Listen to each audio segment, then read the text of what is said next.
Ahorita mientras cantábamos, se me vino a la mente un pasaje, solamente quiero leérselo. Si ustedes han notado, el pastor Wilmer casi siempre en su última estrofa, él baja el volumen de la música para que se escuchen nuestras voces al Señor.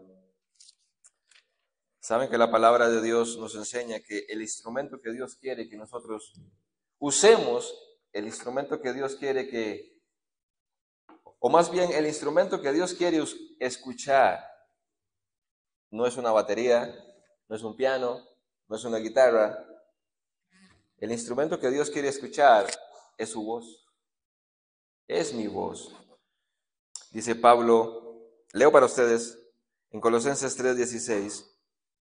La palabra de Cristo mora en abundancia en vosotros, enseñándoos y exhortándoos unos a otros en toda sabiduría, cantando con gracia en vuestros corazones.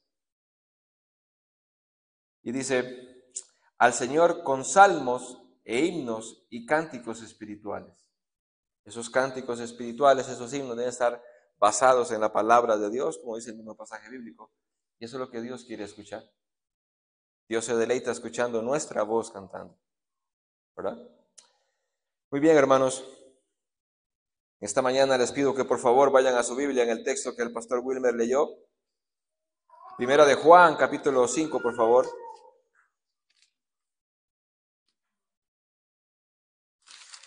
Primera de Juan, capítulo 5.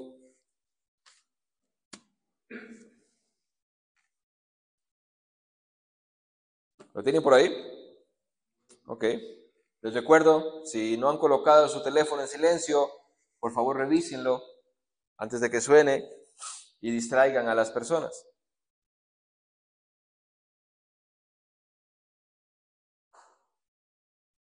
En el siglo XIX, el misionero inglés, no voy a pronunciar bien su nombre, Hudson Taylor, sintió el llamado de Dios de ir a China. En ese tiempo, pocos misioneros sobrevivían mucho en el campo. Había enfermedades, persecución, pobreza. Amigos y familiares le advirtieron, estás arriesgando tu vida. Pero Taylor respondió, Dios no es alguien a quien se le pueda creer a medias. Si Él me ha llamado, Él me sostendrá. Años más tarde, fundó la misión al interior de China, que llegó a enviar cientos de obreros, y su fe en el testimonio de Dios sobre Cristo y las naciones llevó a miles a la salvación. Taylor no confió en sus recursos, sino en el carácter y la promesa de Dios. Creerle a Dios no es un sentimiento, es una convicción que impulsa a vivir de acuerdo a lo que Él ha dicho. Y en el texto de hoy, en Primera de Juan, capítulo 5, versículos 6 hasta el 12, Dios nos ha dado el testimonio respecto a su Hijo. Y la pregunta es, ¿lo recibes? ¿Lo crees? ¿O lo haces mentiroso? De ahí el título del sermón. ¿Le crees a Dios? ¿Le crees a Dios? Y alguien puede decir, sí, yo le creo a Dios, pero en la vida práctica, como Wilmer ha dicho, hay ateos prácticos. El ateo práctico es aquella persona que dice con su boca que sí cree en Dios, pero vive como si no existiera. O sea, vive como le da la gana. Es un ateo práctico. La pregunta es, ¿crees en Dios? Veamos entonces el versículo 6 por un momento de forma rápida nada más, donde Dios da testimonio respecto a su Hijo Jesucristo. Y dice en el versículo 6, este es Jesucristo que vino mediante agua y sangre, no mediante agua solamente, sino mediante agua y sangre.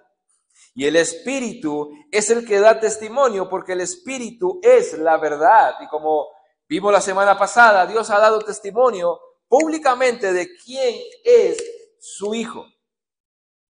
Lo hizo en el bautismo, lo hizo en su muerte, y luego lo aplica y da ese testimonio de forma personal a cada persona individual por medio del Espíritu Santo. Ahora yo quiero que veamos en este día las consecuencias respecto a cómo reaccionamos a ese testimonio de Dios. O sea, Dios ha dado testimonio diciendo Jesús es el Mesías, es el único Salvador. Y la respuesta que usted va a dar a eso tiene consecuencias. Vean conmigo el versículo 10. Versículo 7 también, dice verso 7. Perdón, 8. El 7 la coma juanina. El verso 7 dice, 8, perdón. Y 3 son los que dan testimonio en la tierra, el espíritu, el agua y la sangre, y estos 3 concuerdan. Verso 9. Y si recibimos el testimonio de los hombres, mayor es el testimonio de Dios, porque este es el testimonio con que Dios ha testificado acerca de su Hijo. O sea, el Espíritu Santo apela a lo que Moisés enseñó. Moisés dijo que un testimonio era verdadero cuando habían 2 o 3 testigos. Y si hay 2 o 3 testigos diciendo, sí, fue Ronnie el que golpeó por detrás al carro, y los 3 testigos concuerdan en eso, tenemos que creer ese testimonio y decir, es cierto, ¿verdad? Recuerden que en aquel momento no habían cámaras de vigilancia, y todas esas cosas eran por testimonio. Y dice el versículo entonces 9, si nosotros recibimos el testimonio de los hombres, o sea, si nosotros somos capaces de creer el testimonio de los hombres respecto a cualquier cosa que ellos se pongan de acuerdo para decir, sí, es cierto, y el testimonio de los 3 hombres concuerdan en un juicio, ¿qué hace el juez? Si nosotros creemos, dice, si nosotros recibimos el testimonio de los hombres, versículo 9, mayor es el testimonio de Dios, porque este es el que da testimonio, porque este es el testimonio con que Dios ha testificado acerca de su Hijo. ¿Cuál? El agua y la sangre y el Espíritu Santo. 3. El agua, la sangre y el Espíritu Santo, dando testimonio, gritando de quién es Jesús. Ahora, si yo les preguntara a ustedes, para ustedes, ¿quién es Jesús? ¿Quién es Jesús para usted? Porque para muchas personas, para la mayoría de personas, Jesús es aquella persona que ellos tienen en la mente, aquel hombre de ojos claros, de pelo largo, un poco ondulado tal vez, que murió en una cruz. Pero no para todo el mundo, Jesús es el único que puede salvar y perdonar sus pecados, y que es ahora su Salvador. Por eso en el versículo 10 encontramos lo siguiente. El que cree en el Hijo de Dios tiene el testimonio en sí mismo. El que no cree a Dios le ha hecho mentiroso, porque no ha creído en el testimonio que Dios ha dado acerca de su Hijo. En otras palabras, hay un testimonio interno de la persona que recibe el testimonio de Dios. Ahora cuenta con un testimonio interno. Los otros eran externos, el agua, la sangre, fueron testimonios externos a la persona. Ahora dice este pasaje que el que ha recibido esos 2 testimonios externos, ahora cuenta con un testimonio interno. El creyente no solamente escucha el testimonio externo de Dios por medio del Espíritu, el agua, la sangre, sino que también lo experimenta internamente. Es el Espíritu Santo quien convence al creyente en lo profundo de su ser de que Jesús es verdaderamente el Hijo de Dios y el Salvador del mundo. Ese es un testimonio que ahora la persona tiene interno. Está convencido de eso. El Espíritu mismo da testimonio a nuestro espíritu de que somos hijos de Dios. Dice Romanos capítulo 8, verso 16, que el Espíritu mismo da testimonio a nuestro espíritu de que somos hijos de Dios.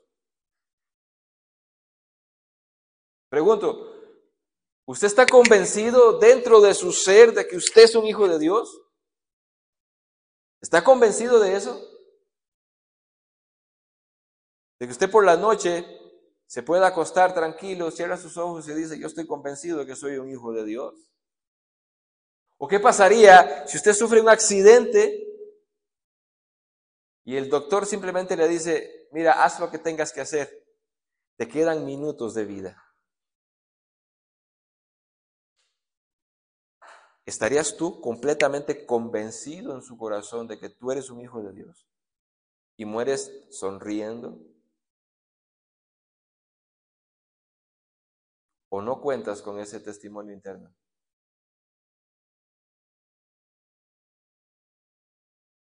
¿Estás convencido de eso? Suena algo, ¿verdad? Ah, ok. Yo pensé que era alguien roncando.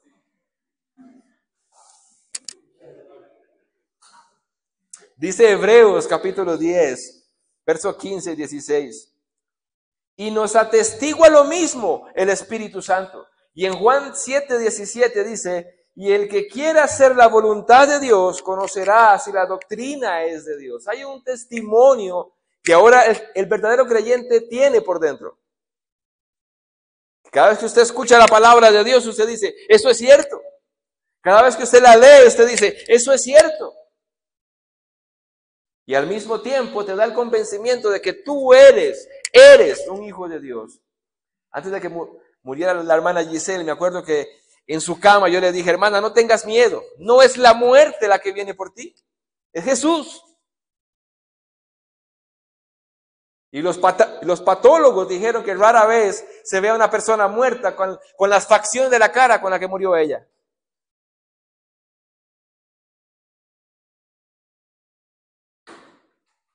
¿Estás tú convencido de eso? ¿De que eres un hijo de Dios? Esta no es una mera emoción, no es una emoción de que qué lindo cantamos hoy y depende de la iglesia donde usted vaya, con la música alteran sus sentidos, alteran sus emociones y usted sale, wow, hoy estuve con Dios. No, esto no es una mera emoción, no es algo pasajero, sino una convicción firme y continua, fundamentada en la palabra de Dios. Algo firme.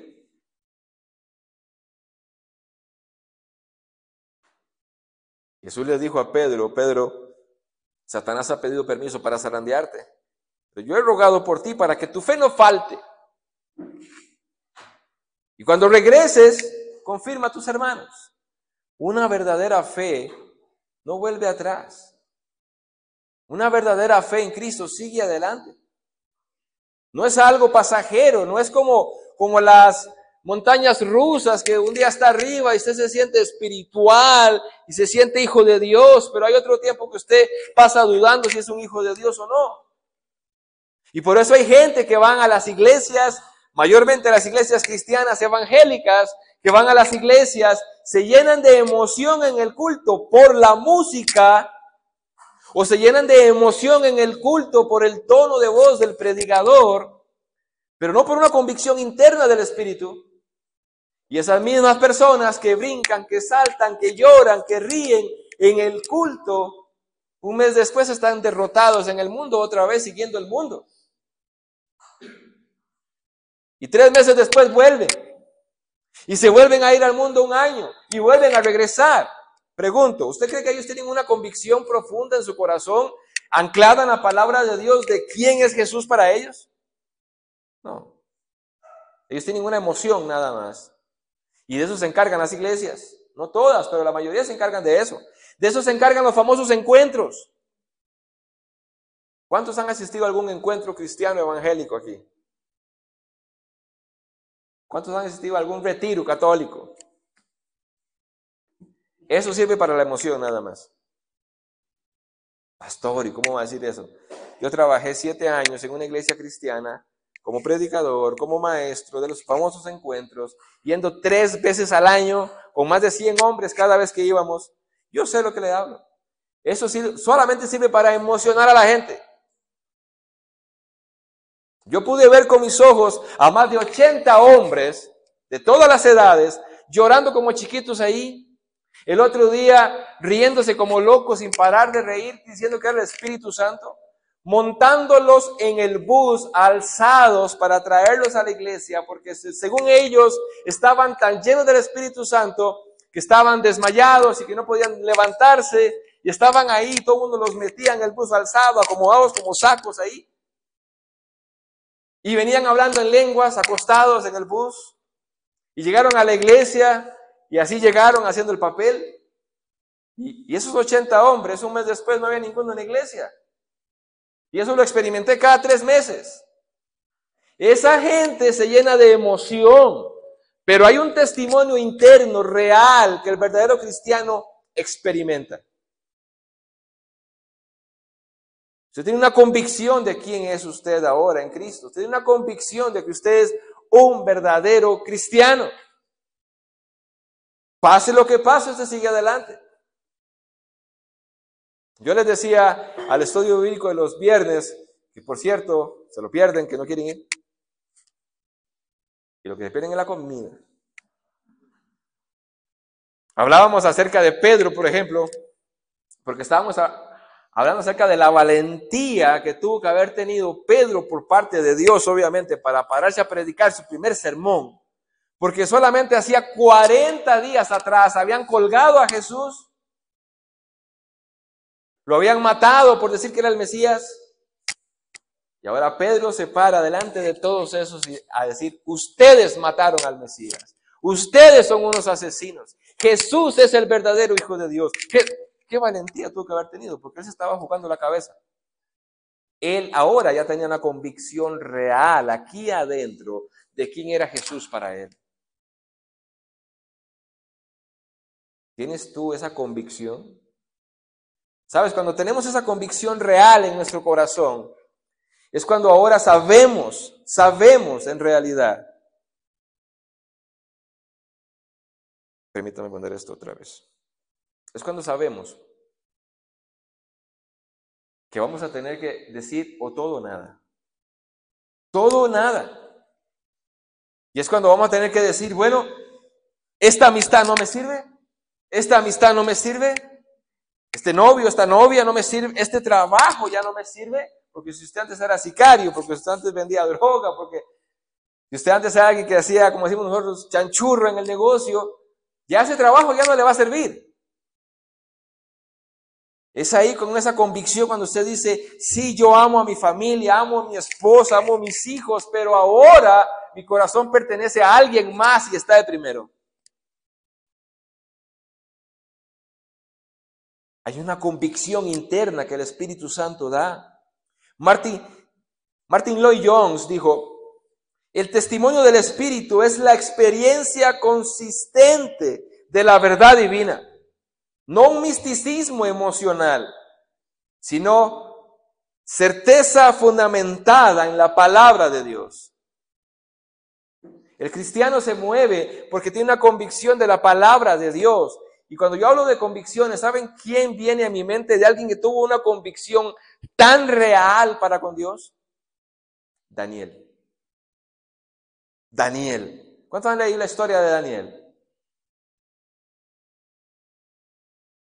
Cuando llega Nabucodonosor y dice, vamos a levantar esta estatua y el que no se arrodille cuando toquen los tambores. Aún sus 3 amigos dijeron, aunque nos echen al horno de fuego, nuestro Dios tiene el poder para librarnos. Y si no nos va a librar del fuego, aún así, tampoco nos vamos a arrodillar ante esa imagen. ¿Cómo se llama eso? Una convicción. Una convicción real. Imagínense a todo el pueblo, a toda la ciudad ahí arrodillada y ellos de pie. Con una convicción de que solamente el Dios del cielo se merece que ellos se arrodillen ante Él. Y toda la ciudad viéndolos. Y el rey diciendo, ¿no se van a arrodillar? Y la respuesta de ellos: nuestro Dios tiene el poder para librarnos del horno de fuego. Pero aun cuando Él tome la decisión de no librarnos, seguiremos siendo fiel a Él. No nos vamos a arrodillar. Y ustedes saben la historia. Ni aun sus pelos olían a quemado. Y lo mismo pasó con Daniel en el foso de los leones. Eso no era un mero emocionalismo. Tenían una convicción real del Espíritu Santo. Es como que alguien que ha probado la miel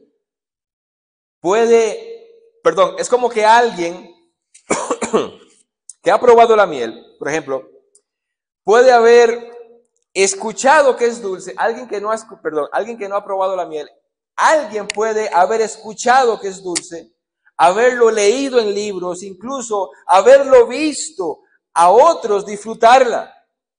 Pero una vez que la prueba, lo sabe por experiencia.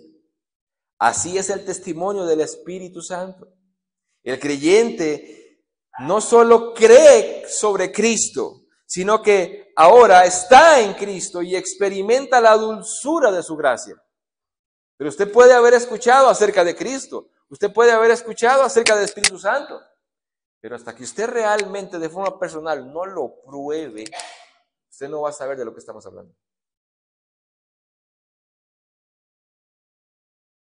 El testimonio interno es como el latido espiritual del corazón regenerado. Aunque invisible a los ojos de las personas, es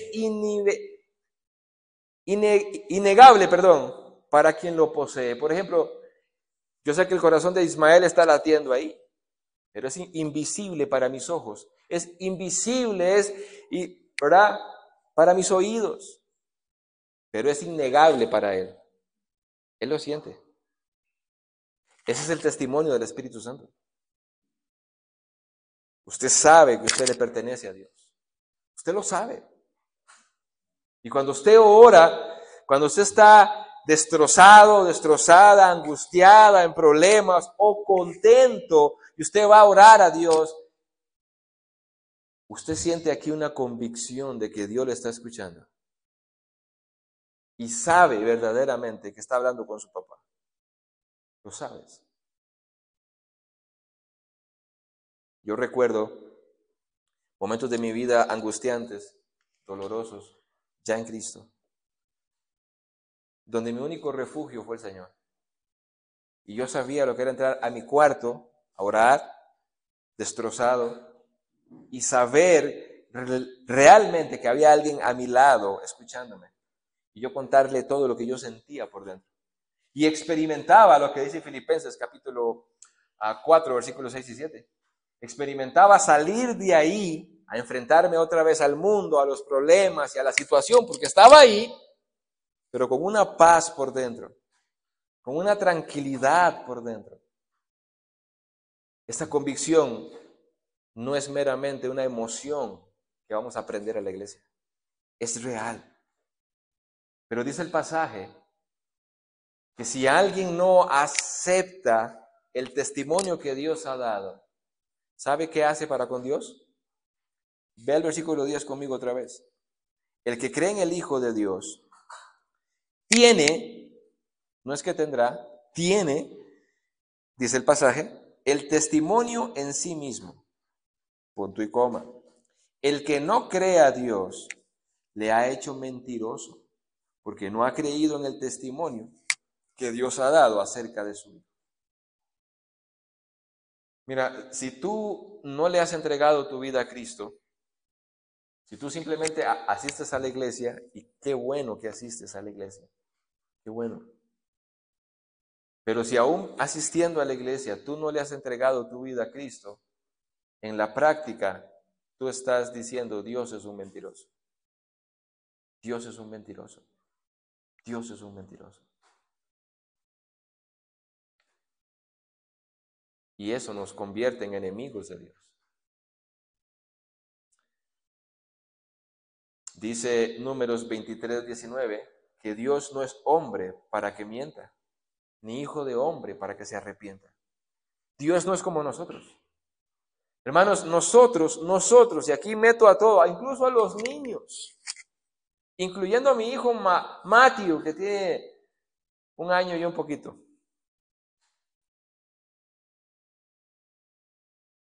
Todos somos mentirosos.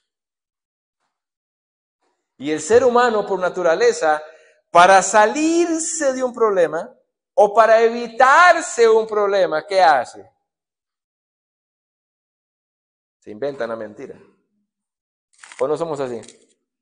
Mi hijo Mateo, más pequeñito de todos, cuando se ha jalado una torta, ¿quién hizo eso?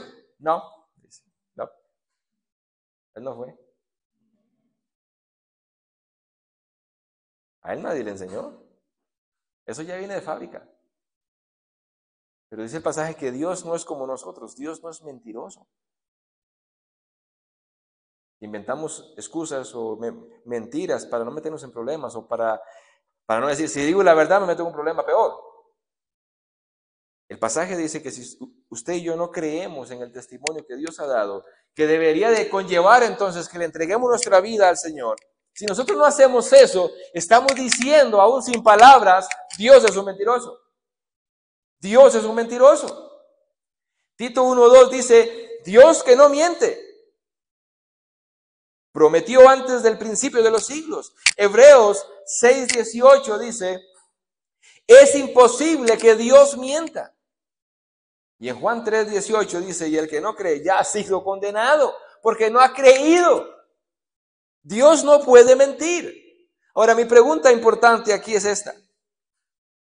¿Cuántos pueden levantar su mano? No lo hagan, pero ¿cuántos pueden levantar su mano para decir, yo he creído el testimonio de Dios respecto a Jesús? Y te lo puedo demostrar que he creído en eso porque yo le he entregado mi vida a Jesús. Le he entregado mi vida al Señor. Ahora me deleito en orar, me deleito en leer y estudiar la Biblia, me deleito en congregarme y me deleito en obedecer la Biblia. Porque en el Evangelio de Juan usa mucho la palabra creer. Por ejemplo, Juan 3:16. Porque de tal manera amó Dios al mundo que ha dado a su Hijo unigénito para que todo aquel que en Él cree no se pierda, mas tenga vida eterna. El Evangelio de Juan no usa la palabra arrepentimiento, usa la palabra creer.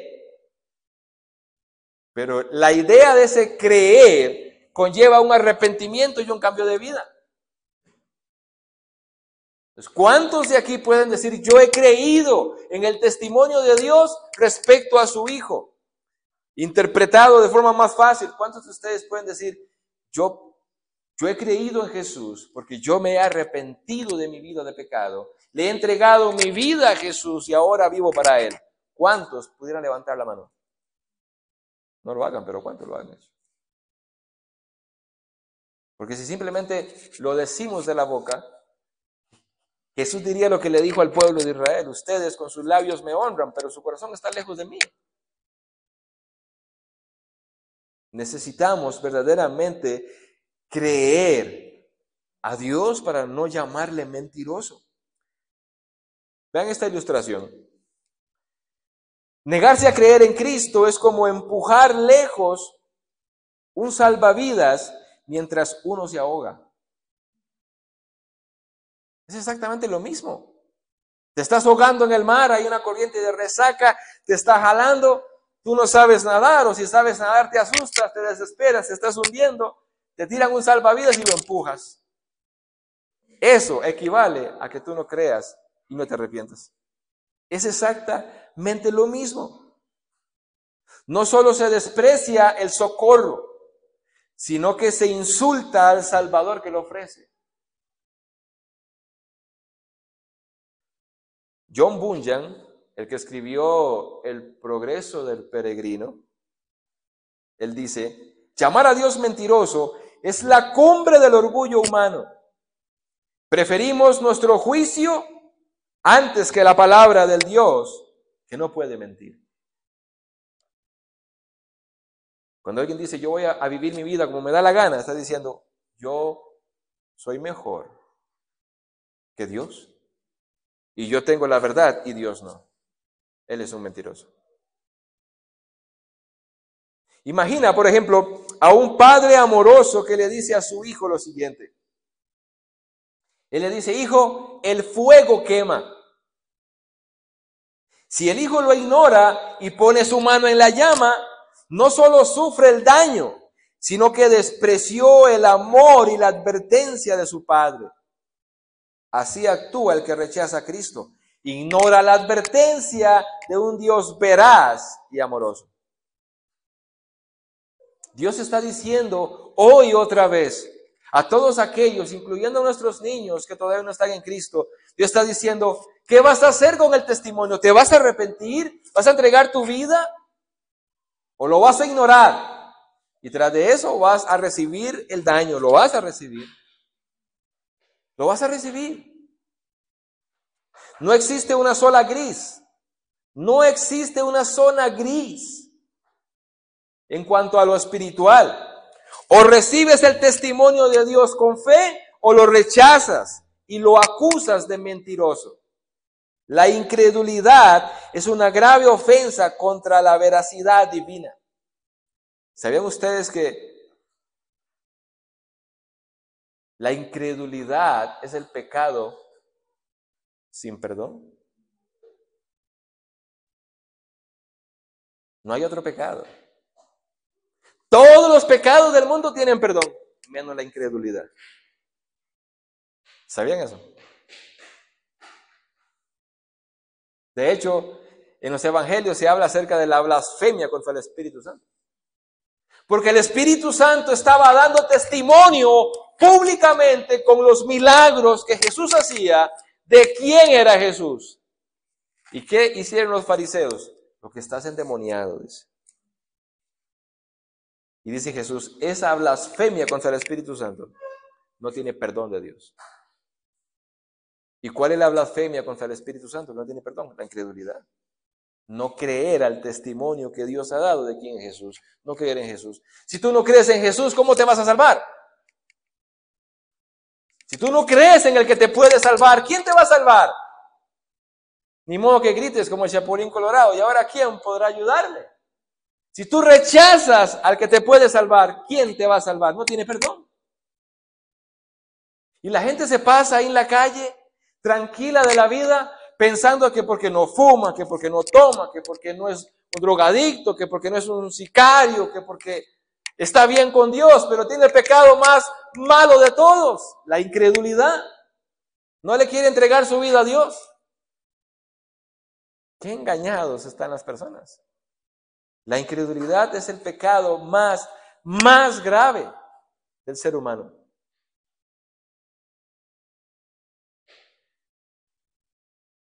Por eso en el versículo 11 y 12 de nuestro pasaje, el Espíritu Santo nos da el resumen acerca del testimonio de Dios. ¿Y cuál es ese resumen? ¿En qué se resume? En cómo usted recibe el testimonio. Ese, el versículo 10. Hay consecuencias a rechazar o aceptar el testimonio de Dios. Y se resume en el versículo 11 y 12 que dice, este es el testimonio que Dios nos ha dado, vida eterna. Y esta vida está en su Hijo. Que por cierto, solo un versículo atrás dice, ¿lo vas a aceptar o no? La vida eterna está en su Hijo, verso 12. El que tiene al Hijo, tiene la vida. Y el que no tiene al Hijo de Dios, no tiene la vida.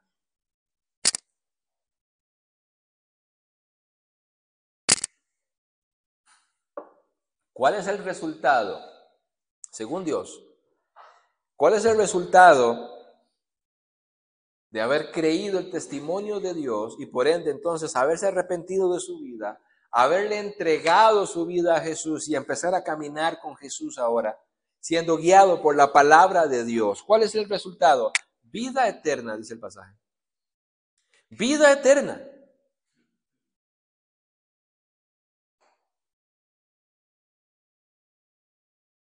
Mira, si ustedes me hubieran visto a mí cuando yo llegué a la iglesia por primera vez, se hubiesen asustado tal vez. No me voy a describir. Ya lo he hecho muchas veces.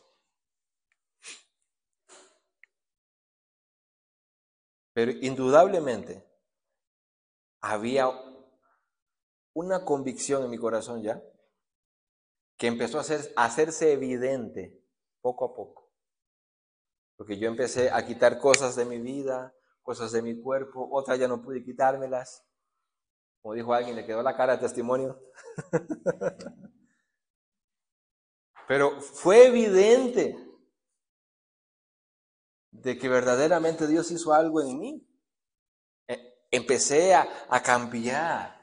Seguí asistiendo a la iglesia fielmente, empecé a comprometerme con esa iglesia, a comprometerme con la palabra de Dios, a leerla, a estudiarla, a conocerla. ¿Por qué digo esto? Porque yo sé que muchas personas, y no digo de esta iglesia, lo digo por experiencia en la iglesia donde yo ni siquiera era pastor, donde yo veía a cientos de personas llegar y ellos se creían cristianos, pero su vida nunca cambió. Nunca cambió su vida.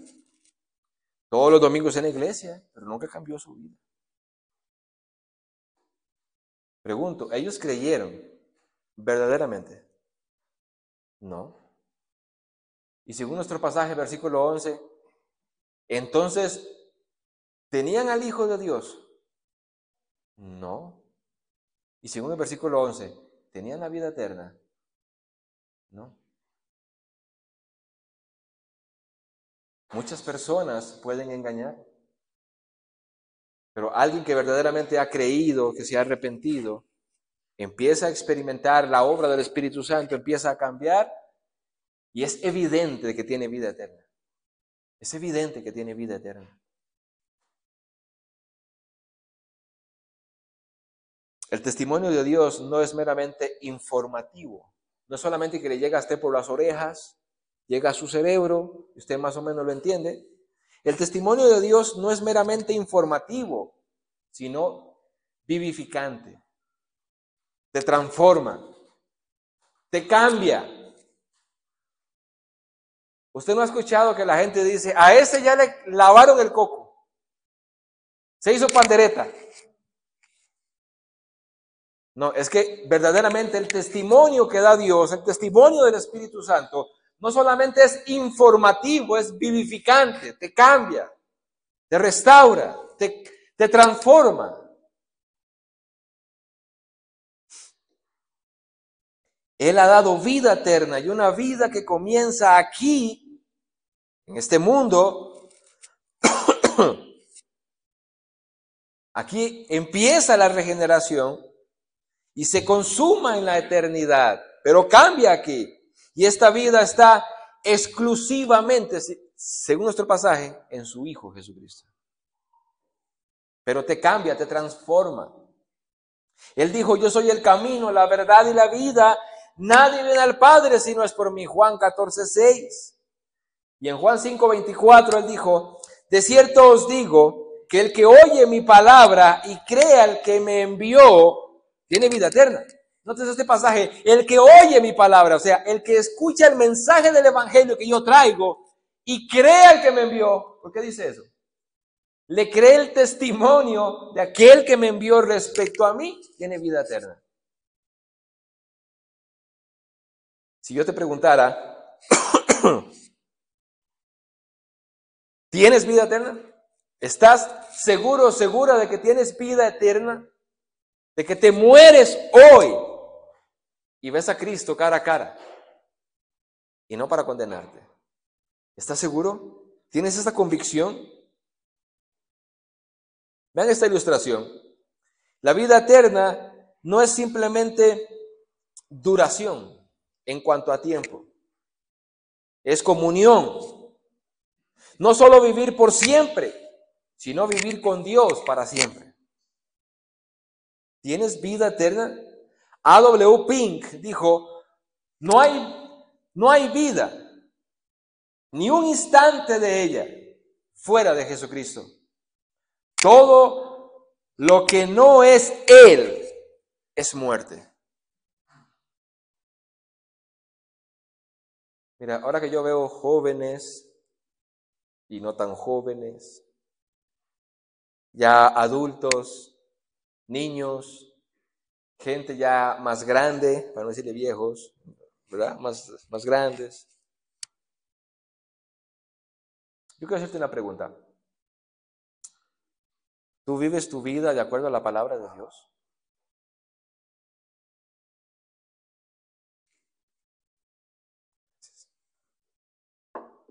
¿Tú vives tu vida de acuerdo a la palabra de Dios? Porque eso indica si tú tienes vida eterna o no. Porque dice el pasaje bíblico también que el rechazar a Cristo y no creer en Él, no entregarle su vida, conlleva la muerte eterna como resultado. Vean el versículo 12 para ir terminando. El que tiene al Hijo tiene la vida. El que no tiene al Hijo de Dios no tiene la vida. No tiene la vida. Este versículo 12 es tajante, es estricto, es extremo. El que no tiene al Hijo no tiene la vida. Tú puedes ir a una iglesia bautista reformada, con buena doctrina, con buena teología, pero si no tienes al Hijo de Dios, no tienes vida eterna. No tienes vida eterna.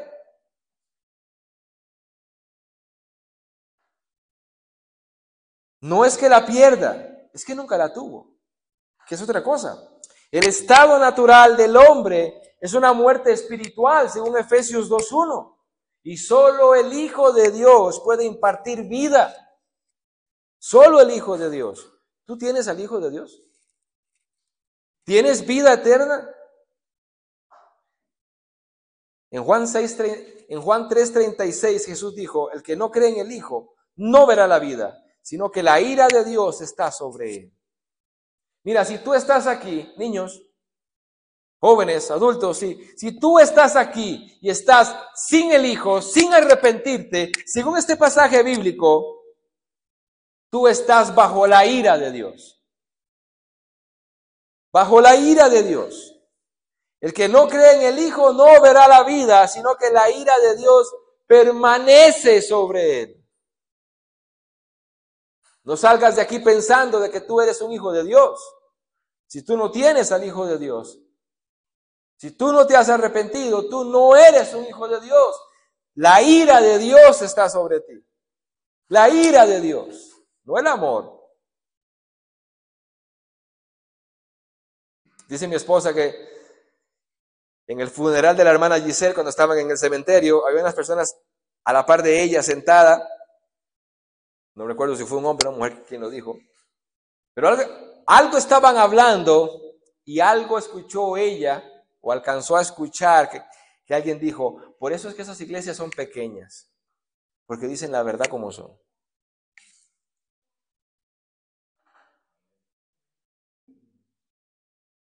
Si tú no te has arrepentido, si tú no vives para Dios, lo que está sobre ti es la ira de Dios. Te considera su enemigo.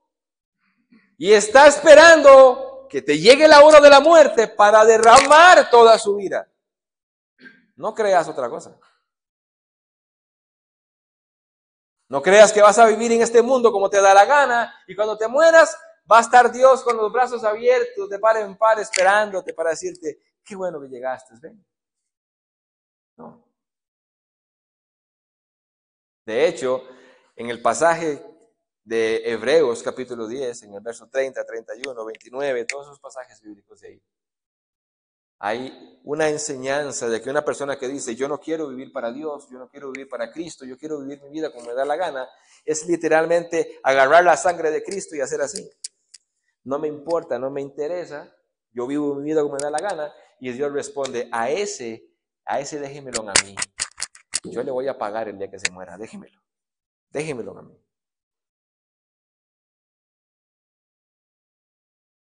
Dice Proverbios 14:12, hay camino que al hombre le parecen derecho, pero su fin es camino de muerte.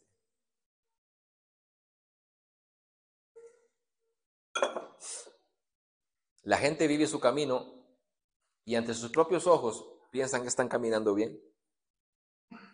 Mira, hay un pasaje que estábamos estudiando, voy a decir otro, para ver de lo que se pierde usted los viernes. Estábamos hablando de Gálatas, capítulo 1, versículo 6 en adelante. Pablo dice ahí, el Espíritu Santo dice en ese pasaje, que la persona que incluso ha seguido un evangelio diferente, se ha apartado de Dios. O sea, hay personas, hermanos, hay personas que creen que son hijos de Dios, creen que van camino al cielo porque van a una iglesia católica, evangélica, testigos de Jehová, adventistas, mormones, pentecostales, bautistas reformados, presbiterianos, póngale el nombre que quiera.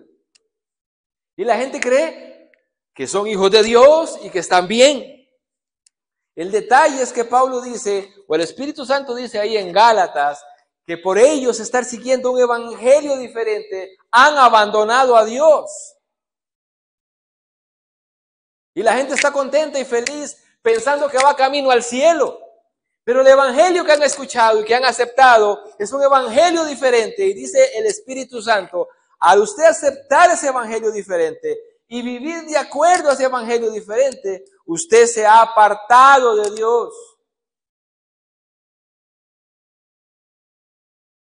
Hay gente engañada que no tiene al Hijo y lo que tiene es la ira de Dios encima, pero cree que es cristiana porque va a una iglesia y cree que es cristiana porque ha recibido un evangelio. Yo quiero hacer esta pregunta, ¿cuál evangelio has creído? Porque hay solamente un evangelio y Pablo dice en ese pasaje de Gálatas, solamente que hay muchos, hablando de los falsos maestros, que pervierten y perturban el evangelio de Cristo. ¿Y sabe cómo le llama el Espíritu Santo a esos hombres, pastores, predicadores que tuercen el evangelio de Cristo? ¿Sabe cómo les llama el Espíritu Santo en ese pasaje? Malditos por Dios. La Reina Valera dice anatema, malditos por Dios. De eso estudiábamos el viernes. Yo le decía, mira, imagínate a Guillermo Maldonado. ¿Cuántos han conocido a Guillermo Maldonado? Dante Gebel, Cash Luna, este de Costa Rica que es muy famoso, el apóstol Ronnie Chávez.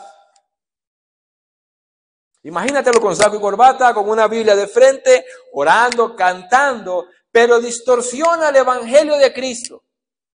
¿Cómo le llama el Espíritu Santo a ese hombre? Maldito por Dios. Y todo el mundo, uy, wow, el ungido, el pastor. Y Dios diciendo, es un maldito. Porque él mismo va camino al infierno y él mismo está arrastrando a todos esos consigo porque está predicando un evangelio adulterado y todos esos se han apartado de mí por culpa de él. Es un maldito. Imagínate a un sacerdote católico. Pregunto, ¿cuántos están convencidos que los sacerdotes católicos tuercen el evangelio de Cristo? Ninguno. ¿El Papa? ¿Cómo le llama al Espíritu Santo? Malditos por Dios. Igual que un pastor evangélico.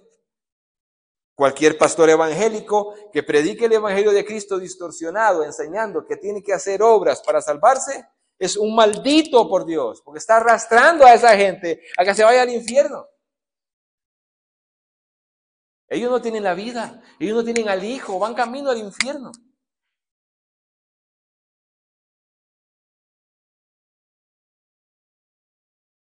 Definitivamente hay caminos que al hombre le parecen derechos. Porque usted va y le pregunta a los católicos romanos, ellos creen que todos van camino al cielo. Usted va y le pregunta a todos los que siguen a Dante Gebel, a Cash Luna, a Benigín, a todos esos, y todos creen que van camino al cielo. Con ese evangelio. Hay caminos que al hombre le parecen derechos, pero su fin es de muerte. ¿Y qué van a decir? ¿Se imagina a un católico romano llegando al cielo, a un cristiano evangélico que siguió a Cash Luna y llega al cielo y va a decir, ¿cómo que yo no soy salvo? Señor, pero yo soy inocente, a mí me engañaron. Eso fue lo que a mí me predicaron, yo lo creí. Pregunto, ¿tendrán excusa? No, no van a tener excusa, porque yo estoy seguro que en todas las casas de Costa Rica hay una Biblia. Era responsabilidad de ellos leerla y creer lo que Dios decía en su palabra. No tienen excusa. En 2 Tesalonicenses capítulo 1, versos 8 y 9 dice, los cuales sufrirán pena de eterna perdición, excluidos de la presencia de Dios. Y ahí en Tesalonicenses, en ese pasaje, en 2 Tesalonicenses capítulo 2, se dice que aquellas personas que no quisieron creer el evangelio, que lo rechazaron, dice que Dios les envía un poder engañoso para que crean la mentira, para que se condenen.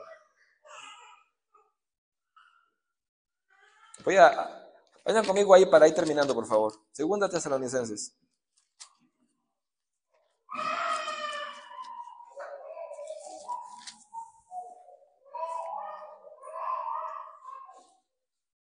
Segunda Tesalonicenses capítulo 2, versículo 11. ¿Usted cree que Dios se pone a llorar porque usted no reciba el evangelio? ¿Usted cree que Dios se pone a llorar porque su vecino no recibe el evangelio? ¿Usted cree que Dios se pone a llorar porque su papá o su mamá no recibe el evangelio? No, Dios no se pone a llorar. Dice 2 Tesalonicenses capítulo 2, versículo 11. Por esto Dios, no el diablo, por esto Dios les envía un poder engañoso para que crean la mentira. Versículo 12, a fin de que sean condenados todos los que no creyeron a la verdad, sino que se complacieron en la injusticia.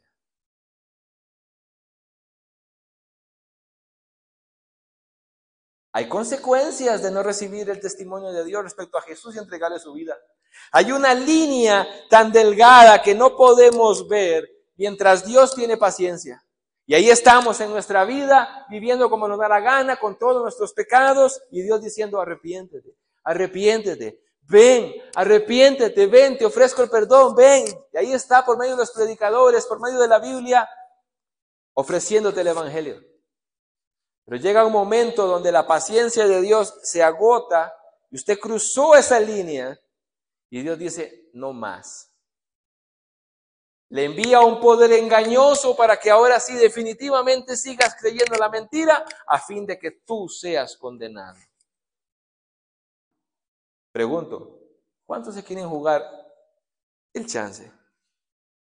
¿Cuántos quieren seguir jugando? ¿Hasta dónde estará esa línea? Hay consecuencias. Herman Bavinck, no puedo pronunciar bien ese nombre, Herman Bavinck dice, la elección está entre Cristo y el abismo.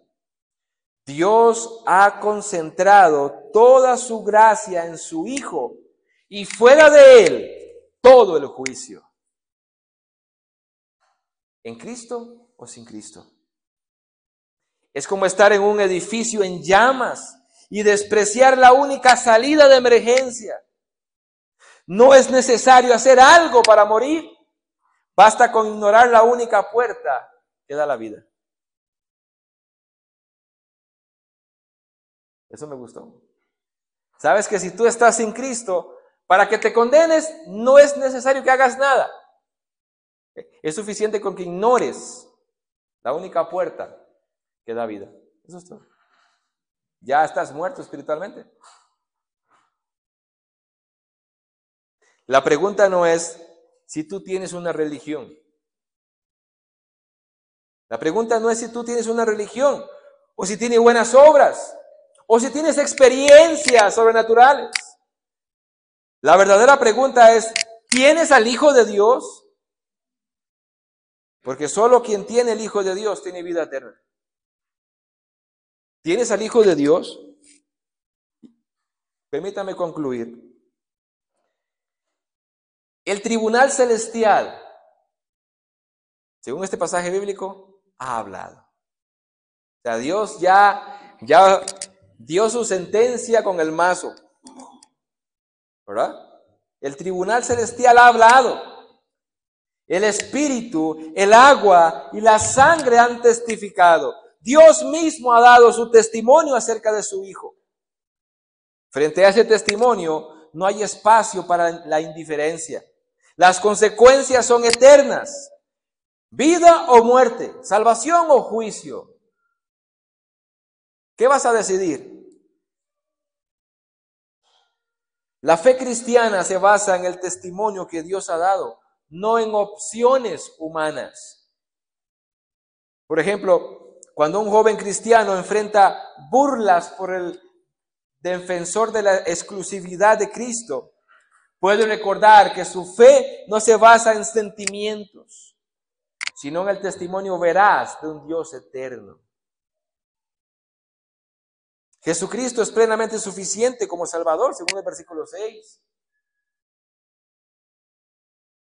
Un creyente atormentado por la culpa puede hallar descanso en Cristo, ya que lo limpió por completo desde su bautismo hasta la cruz con su vida.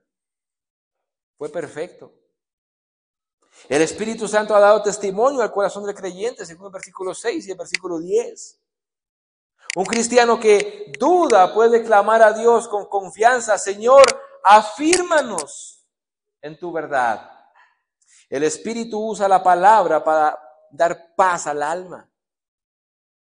Rechazar a Cristo es llamar mentiroso a Dios, según el versículo 10. En el evangelismo mostramos con ternura, pero claridad, de que rechazar el evangelio, eso solo nos enfrentará a un juicio eterno. Es rechazar a Dios, es rechazar la verdad. Hermanos, la vida eterna no está en nosotros, está en Él. Y permítame leer este párrafo nada más para terminar en oración. ¿Tienes al Hijo de Dios? ¿Tienes la convicción en tu corazón de que eres un creyente?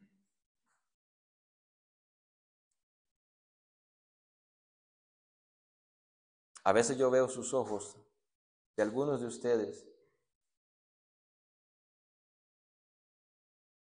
y tengo la sensación de que vas camino al infierno.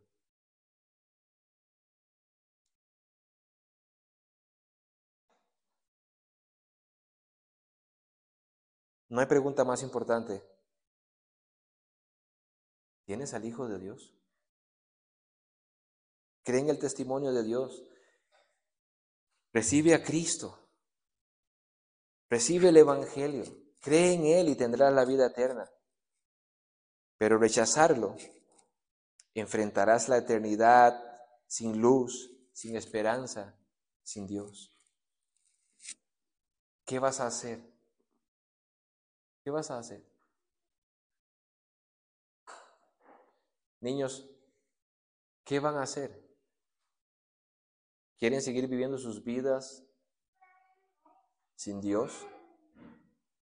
¿Esperando su muerte nada más para ser condenados? Que Dios hoy tenga misericordia de nosotros. Vamos a orar. Padre, tu palabra ha sido predicada. Y te damos gracias porque el resultado no depende de la elocuencia del predicador, no depende del lugar, depende del poder que tiene tu palabra y de la obra del Espíritu Santo.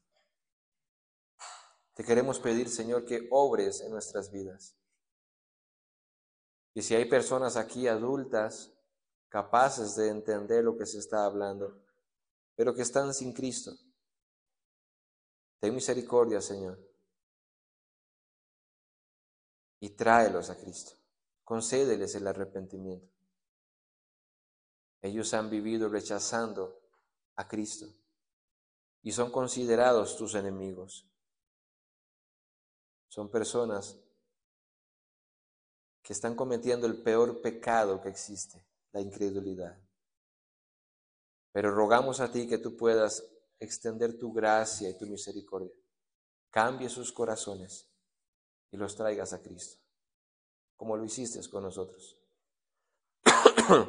Vence su incredulidad, Señor. Igual que nuestros niños. Y muchos de ellos ya entienden, y muchos de ellos todavía no. Pero sabemos que tienen esa naturaleza incrédula, que por ende, ellos, los que ya tienen capacidad para razonar, si murieran de un infarto, si murieran de un accidente, sabemos muy bien que serán condenados. Ten misericordia, Señor. Queremos orar por cada familiar de los que estamos aquí, Señor, que no te conocen.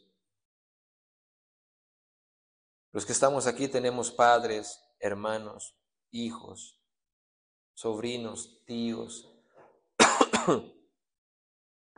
que no te conocen, Señor, que no tienen al Hijo de Dios, que no tienen la vida eterna. Queremos pedirte una vez más que tengas misericordia de ellos, Señor, que los traigas a Cristo y que ellos experimenten el perdón de sus pecados. Ten misericordia, Señor, porque sabemos que este mundo se está encargando de matar a las personas. Y lo peor no es eso. Lo peor es que se van sin Cristo. Ten misericordia, Señor. Te lo pedimos en el nombre de Jesús. Amén. Hermanos, el culto